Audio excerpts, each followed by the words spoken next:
Hello my dear listener, कैसे हैं आप सब। उम्मीद करते हैं कि आप सब ठीक होंगे। एंड चलिए कहानी की शुरुआत करते हैं। दो जिस एक जान अब आगे। College ground. अमय ने पीछे से दिया को अपनी बाहों में भर रखा था। अमय ने कहा, love you god damn it. मैं अपना दिल तुम पर हार चुका हूँ। मैं तुमसे बहुत प्यार करता हूँ। अमय ने दिया को सामने करते हुए कहा। दिया दिया की पलकें झुकी हुई थी और उसकी आंखों का आंसू उसके गालों पर था। अमय ने दिया के चेहरे को अपने हाथों में लिया और कहा, रो क्यों रही हो? मेरी बातों पे भरोसा करो। मैं झूठ नहीं कह रहा, मैं सिर्फ तुमसे प्यार करता हूँ। मेरी ज़िंदगी में कोई न पहला न दूसरा और न तीसरा। पहली भी तुम हो और आखिरी भी तुम ही हो। चांदनी रात में आसमान के नीचे हवाओं के झोंकों के बीच अमय दिया को अपने प्यार का एहसास दिला रहा था। अमय ने आगे कहा, दिया मेरे डैड और सिया के डैड चाइल्डहुड फ्रेंड है, इसलिए मैं और सिया भी बस फ्रेंड थे। वक्त के साथ सिया मुझे लेकर पोजेसिव होने लगी। मैं अपने किसी भी फ्रेंड से बात करता तो वो उसे बहुत बुरा लगता। मुझे लगा कि ये सिर्फ फ्रेंडशिप की वजह से। वक्त बीतता गया और सिया का मुझे लेकर उसका जुनून बढ़ता गया। अब मैंने कहा, 2 साल पहले मुझे पता चला कि सिया मुझसे प्यार करती है। वो रात में कभी नहीं भूल सकता। अब मैंने 2 साल पहले क्या हुआ दिया को बताना शुरू किया। पापा ने पार्टी रखी हुई थी जिसमें मेरे सारे फ्रेंड्स और कज़िन आए हुए थे। मेरी कज़िन आराध्या जो मुझसे बहुत क्लोज थी और मैं भी उससे क्लोज था क्योंकि हम चाइल्डहुड फ्रेंड्स थे। हम दोनों आपस में बातें कर रहे थे, तभी सिया वहाँ पर आई। सिया ने आराध्या को देखते हुए कहा, अम्मी ये यहाँ क्या कर रही है? सिया का सवाल सुन आराध्या मुस्कुरा उठी और कहा, ये सवाल हमें आपसे करना चाहिए मिस सिया, आप तो फ्रेंड हैं ना। मैं तो रिलेशन में हूँ, अगर देखा जाए तो आपको यहाँ नहीं होना चाहिए। आराध्या की बात सुन मैं मुस्कुराने लगा क्योंकि आराध्या ही एक ऐसी लड़की थी जो किसी से नहीं डरती थी। वो सीधे उस इंसान के मुंह पर जवाब देती थी और उसकी यही बेबाक होना मुझे अच्छा लगता था। इसलिए हम एक दूसरे से अपनी प्रॉब्लम शेयर करने लगे। अब मैंने जैसे ही दिया का चेहरा देखा उसने जल्दी से कहा, ऐसे मत देखो, मैं बस फ्रेंड मानता था और कुछ नहीं। अब मैंने आगे कहा। आराध्या ने मेरा हाथ पकड़ा और मुझसे कहा, मेंढक डांस करने चले। सिया ने तुरंत आराध्या को टोकते हुए कहा, तुम उसे मेंढक क्यों बुला रही हो? आराध्या को सिया बिल्कुल पसंद नहीं थी। आराध्या ने कहा, तुम अम्मी क्यों बुलाती हो? सिया ने गुस्से में कहा, क्योंकि मुझे अम्मी अच्छा लगता है। आराध्या ने तुरंत बोल पड़ी, और मुझे मेंढक अच्छा लगता है। सुना तुमने? सो मैं कुछ भी बुलाऊं तुम्हें उससे क्या फर्क पड़ता है? सिया ने गुस्से में अपने हाथ में ली ड्रिंक को आराध्या के चेहरे पर फेंक दिया और मेरे हाथ को आराध्या के हाथ से छुड़ाते हुए कहा, मेरी अम्मी से दूर रहो। आज तो चेहरे पे ड्रिंक फेंका, नेक्स्ट टाइम कुछ और होगा और मुझे फर्क पड़ता है। तुम क्या बुलाती हो, समझी यू बिच? आराध्या ने खींच कर एक थप्पड़ सिया को लगा दिया। उस पूरे पार्टी में उस थप्पड़ की आवाज़ गूंज उठी। पार्टी में खामोशी सी छा गई। आराध्या ने अपने दांतों को पीसते हुए कहा, don't cross your limit Siya, otherwise I don't remember my limit. ये पागलपन किसी और को दिखाना मुझे नहीं। मैंने बस इतना कहा। ये क्या कर रहे हो तुम दोनों? तुम दोनों अब बच्चे नहीं हो, समझे? ये बच्चे की तरह क्यों लड़ रहे हो तुम दोनों? सिया, ये क्या बदतमीजी किया तुमने? सिया ने अपने बैग से गन निकाला, राधा पर पॉइंट करते हुए कहा, आज तुम्हारी वजह से मेरी अम्मी ने मुझसे ऐसे बात की है, तुम्हें उसकी सज़ा मिलेगी। मैं जल्दी से राधा के सामने आ गया और सिया से कहा कि क्या कर रही हो सिया, गन मुझे दो। लेकिन सिया ने गन नहीं दिया और सिया ने जैसे ही ट्रिगर दबाया मैंने उसका हाथ ऊपर हवा में कर दिया। फायरिंग हवा में हुई। एक पल के लिए मुझे ऐसा लगा कि शायद मैंने आज आराध्या को खो दिया। मैंने सिया के हाथों से गन छीन ली और तभी एक जोर का थप्पड़ सिया के गालों पे पड़ा। हम सब शौक थे क्योंकि उसे थप्पड़ उसके डैड ने मारा था और उन्होंने चिल्लाते हुए कहा, आर यू मैड? सिया ने बिल्कुल उसी तरह चीखते हुए कहा, हाँ हाँ मैं पागल हूँ। अगर मेरे और मेरे प्यार के बीच कोई आएगा तो मैं उसे मार डालूंगी। सिया की बात सुन वहाँ पर खड़ा हर एक शख्स शौक था।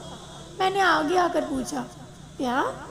सिया ने मुझे देखते हुए कहा, हाँ अभी मैं तुमसे बहुत प्यार करती हूँ, अपनी जान से ज़्यादा। मेरी जुनून, मेरा पागलपन, मेरी जिद सब कुछ हो। मैं पीछे हो गया और कहा, लेकिन मैं तुमसे प्यार नहीं करता। समझ आया तुम्हें? सिया का पागलपन वक्त के साथ बढ़ता चला गया। मुझे लेकर अपसेस्ड होने लगी। उसे बस मैं चाहिए था। वो मेंटली डिसऑर्डर हो गई थी। हमने उसे डॉक्टर को दिखाया तो हमें पता चला कि मेंटली बीमार हो चुकी है। उसके डैड उसे खोना नहीं चाहते थे। उन्होंने मुझसे रिक्वेस्ट की कि मैं उसे एज अ फ्रेंड उसका ख्याल रखूं, उसके पागलपन को बढ़ने ना दूं। इसलिए मैं उसे टॉलरेट करता हूँ। और जो स्टोरी उसने तुम्हें सुनाई, वही स्टोरी वो हर लड़की को सुनाती है जो मेरी फ्रेंड है, हर इस इंसान को बताती है जो मेरे करीब है। उसे लगता है कि अगर सब मुझसे दूर हो जाएंगे तो मैं उसके करीब हो जाऊंगा। दिया चुपचाप अमय की बातें सुन रही थी। अमय ने कहा, क्या अब भी तुम्हें यही लगता है कि मैं एक प्ले बॉय हूँ, मैं लड़कियों के साथ? अमय ने इतना कहा था कि दिया ने अपने हाथ को अमय के होठों पर रख दिया और नाम में अपनी गर्दन हिला दिया। हमें बस दिया को देख रहा था। उसकी आंखों में खुशी साफ साफ दिख रही थी। दिया ने एक झटके में अमय के सीने से जा लगी और अपने हाथों को अमय के चारों तरफ कस के लपेट लिया और कहा, I love you so much. मैं बहुत प्यार करता हूँ। मैं और अपने आप से झूठ नहीं कह सकती। आप सिर्फ और सिर्फ मेरे हैं। अमय ने भी अपने हाथों को दिया के चारों तरफ लपेट लिया और कहा, मैं सिर्फ और सिर्फ दिया का हूँ। दिया ने अमय को अपनी पकड़ कसते हुए कहा, प्यार करते थे तो पहले नहीं बता सकते थे, इतना रुलाया क्यों? अमय ने दिया के शोल्डर पकड़ उसे अपने सामने करते हुए कहा, अच्छा जी, आप मेरी सुनी कहाँ रही थी? आप तो ज्वालामुखी बनकर घूम रही थी। अगर मैं कुछ बोलता तो आप ऐसे जवाब देती कि मैं खामोश हो जाता। दिया ने क्यूट सा फेस बनाते हुए कहा, सॉरी। अमय ने झूठा गुस्सा दिखाते हुए कहा, बस सॉरी? मुझे थप्पड़ मारा, वो भी 2 टाइम। अमय ने रोनी से सूरत बनाते हुए कहा, कितना तेज थप्पड़ मारा है तुमने? तुम्हें कुछ रियलाइज़ भी है? देखो मेरा कितना रेड हो गया है। दिया आपको अब गिल्टी फील हो रहा था। उसने अमय के गालों को धीरे धीरे टच किया। आज दिया के टच में एक अजीब सा एहसास था जो अमय को एक सुकून सा दे गया। अमय ने अपनी आंखें बंद कर ली। दिया को लगा अमय उसके टच करने से दर्द हो रहा है। दिया ने अपना हाथ उठा लिया। अमय ने अपनी आंखें खोल दी। दिया ने अमय को देखते हुए कहा, आई एम सॉरी, और अपने कानों को पकड़ लिया। अमय ने तुरंत दिया के हाथ पकड़ उसके कानों से हटाते हुए कहा, क्या कर रही हो? तुमने जो किया वो गलत नहीं था।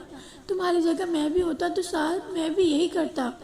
टेरेस। अनिरुद्ध अनाया का हाथ थामे हुए कॉलेज के टेरेस पर आया और टेरेस पर कुछ टेबल और कुर्सियां रखी हुई थी जो पार्टी के लिए लाई गई थी।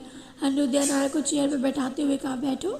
अनाया चुपचाप बैठ गई। अनिरुद्ध नीचे ज़मीन पर बैठ गया और अपने सिर को अनाया के गोद में रखते हुए कहा, तुम्हें पता है मुझे तुम्हारे साथ कितना सुकून मिलता है? इस तरह तुम्हारे गोद में सर रखकर सोना मेरी ज़िंदगी की खूबसूरत पलों में से एक है।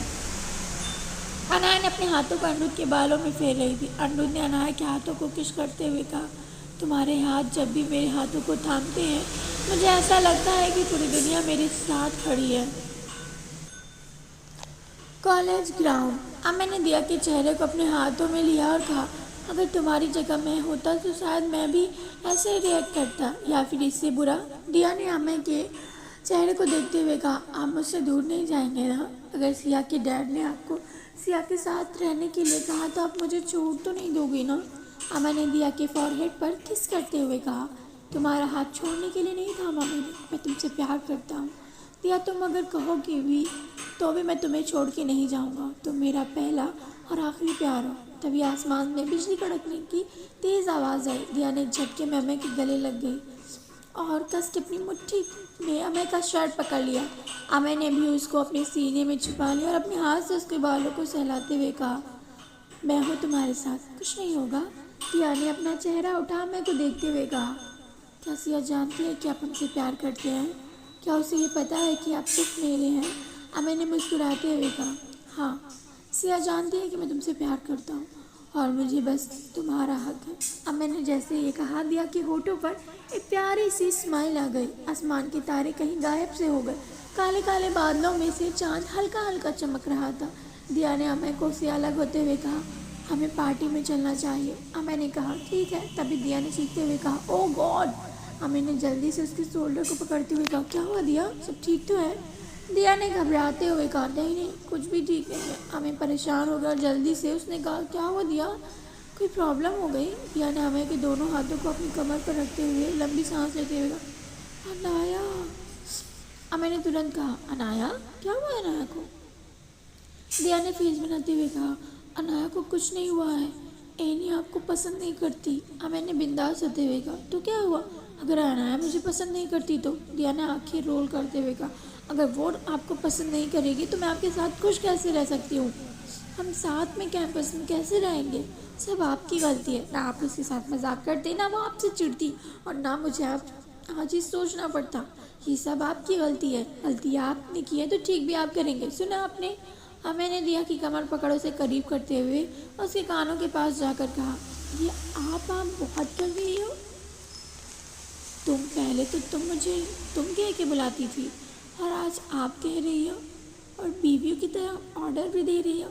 तुम्हारे इरादे कुछ ठीक नहीं लग रहे हैं मिस दिया। हमें की सांसों की गर्माहट दिया कि पूरी बॉडी में हलचल बढ़ा रही थी। अमय की बातें सुन दिया कि गाल टमाटर की तरह लाल हो गए। इस तरह दिया को ब्लश करना अमय को बहुत ही क्यूट लग रहा था। अमय ने दिया कि कानों पर अपने होठों को हल्का हल्का टच करते हुए कहा, क्या हुआ दिया, तुम्हारी बॉडी इस तरह फ्रीज क्यों हो गई है और तुम्हारी बॉडी ठंड भी हो गई है। अमय ने जैसे कहा, दिया ने अपनी साड़ी को अपनी मुट्ठी में पकड़ हकलाते हुए कहा, मौसम ठंडा है ना। अमय ने दिया को छेड़ते हुए कहा, तो तुम इतना अटक क्यों रही हो, सब ठीक है ना। दिया ने खुद को संभालते हुए कहा, हाँ सब ठीक है, हम पार्टी में चलना चाहिए। टेरेस। अनिरुद्ध ने अपने सिर को अनाया की गोद में रखे हुए था। अनिरुद्ध ने अनाया को हाथ पकड़ते हुए अनाया से कहा, अनाया मैं तुमसे शादी करना चाहता हूँ। मैं अब और ऐसे नहीं रहना चाहता। मैं तुम्हारे साथ अपनी ज़िंदगी जीना चाहता हूँ। मैं नहीं जानता कल क्या होने वाला है, फ्यूचर क्या है, लेकिन मैं प्रेजेंट में तुम्हारे साथ हर एक पल हर एक एहसास जीना चाहता हूँ। अनाया ने मुस्कुराते हुए कहा, मैं भी आपके साथ अपनी ज़िंदगी का नया रंग देखना चाहती हूँ। अनिरुद्ध ने अनाया को गोद में अपने सर उठाया। अनाया को सामने बैठते हुए कहा, मैं तुम्हारी फैमिली से कल ही मिलना चाहता हूँ। तुम्हारा हाथ उनसे मांगना चाहता हूँ। अनिरुद्ध ने जैसे ही कहा, अनाया के चेहरे का एक्सप्रेशन बदल गया। अनाया ने अपने मन में कहा, मुझे अब आपको सच बताना होगा। मैं अब और आपको झूठ में नहीं रख सकती। मुझे अब सच के सामने लाना होगा। बट ये सही वक्त नहीं है कि आपको कुछ भी बताया जाए। अनाया का इस तरह खोया हुआ देख अनिरुद्ध ने अनाया के सामने अपने हाथ दिलाते हुए कहा, जान कहाँ खो गई आप। अनाया होश में और खुद को संभालते हुए कहा, कहीं नहीं। अनिरुद्ध ने कहा, तो बताओ कब मिला रही हो अपने पेरेंट्स से। लेकिन अनाया खामोश रही, उसने एक वर्ड भी नहीं कहा। अनिरुद्ध ने फिर कहा, बताओ ना जान, तुम कब मिला रही हो अपने पेरेंट्स से। अनाया का चेहरा एकदम से लाल पड़ गया। अनाया ने अपनी नज़र नीचे झुकाए हुए कहा, मेरा इस दुनिया में कोई नहीं है। मैं एक अनाथ हूँ। मैं ऑर्फनेज में बड़ी हुई हूँ। मेरे मॉम डैड कौन है मैं नहीं जानती। इस पूरे दुनिया में मेरा कोई नहीं है। मैं अकेली हूँ। ये कहते हुए अनाया की आंसुओं से भरी आंखें, उसे आंसू उसकी गालों को भिगो रहे थे। अनिरुद्ध ने जैसे सुना, उसने एक झटके में अनाया को अपने गले लगा लिया और कहा, किसने कहा तुम अकेली हो। मैं तुम्हारे साथ हूँ। खबरदार जो आगे तुमने ये कहा कि तुम्हारा इस दुनिया में कोई नहीं है। मैं हूँ तुम्हारा, समझे तो। अनाया ने रोते हुए कहा, आप मुझे कभी छोड़ेंगे नहीं ना, अगर मेरी गलती भी हुई तो। अनिरुद्ध ने अनाया के बैग को सहलाते हुए कहा, नहीं, अगर गलती तुम्हारी हुई तब भी मैं तुम्हें नहीं छोड़ूंगा। अनिरुद्ध ने अनाया से अलग हुआ और उसे देखते हुए कहा, तुम अनाथ नहीं हो जान, मैं हूँ ना, मैं हूँ, दिया है, हम हमेशा तुम्हारे साथ हैं। अनाया ने अनिरुद्ध के फॉरहेड पर किस करते हुए कहा, कभी कभी मुझे बहुत डर लगता है। अनिरुद्ध ने अनाया के हाथ पकड़ते हुए कहा, क्यों, मेरी शेरनी को क्यों डर लगता है। अनाया ने कहा, मुझे लगता है ये सब एक खूबसूरत सपना है जो अभी टूट जाएगा। अनाया ने जैसे ये कहा, अनिरुद्ध ने अपने होठों को अनाया के होठों पे रख दिया और अनाया की लोअर लिप को बाइट कर लिया, जिससे अनाया की चीख निकल गई। अनिरुद्ध दूर हुआ और अपने होठों पर अपने थम फेरते हुए कहा, अब तुम्हें लगा ना कि ये कोई सपना नहीं हकीकत है।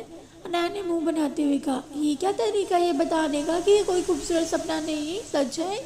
अनिरुद्ध अनाया की चेयर खींच अपने गोद में बैठाते हुए कहा, ये अनिरुद्ध सिंह ओबरॉय का स्टाइल है।